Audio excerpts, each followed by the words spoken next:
આજની મારી રેસીપી છે મમરાનો ચેવડો. તેના માટે મેં અહીંયા થોડા મીડિયમ સાઇઝના પૌવા લીધા છે. તેને અહીંયા હું ફ્રાય કરી લઉં છું. આ રીતે તેને તમે કાણાવાળા વાડકામાં ફ્રાય કરી શકો છો.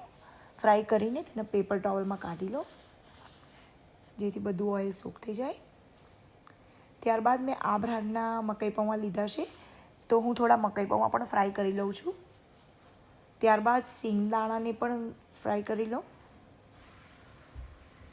ત્યારબાદ એક બાઉલમાં 1 ચમચી આમચૂર પાવડર, 1 ચમચી લાલ મરચું, જો તમને તીખું વધારે ગમતું હોય તો તમે 2 ચમચી લેજો, અડધી ચમચી હળદર,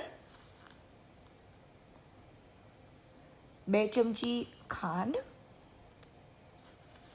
દરેલી ખાંડ અને તમારા ટેસ્ટ પ્રમાણે મીઠું. આ બધી વસ્તુને એક બાઉલમાં લઈ લો.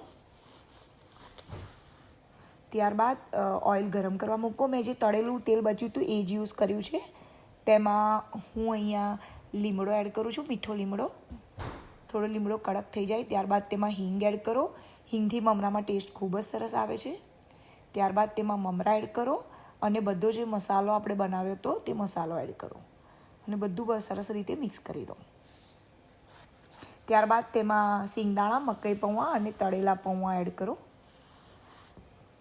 અને બધું સરસ રીતે મિક્સ કરી લો. આ ટાઈમે જો તમને એવું લાગે કે કાંઈ ઓછું છે તો તમે અહીંયા એડ કરી શકો છો.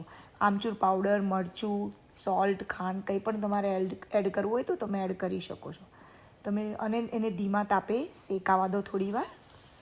તમે જોઈ શકો છો મારો મમરાનો ચેવડો ઓલમોસ્ટ રેડી થઈ ગયો છે અને દેખાવામાં કેટલો યમ્મી લાગે છે. Thank you for watching my video. Thank you.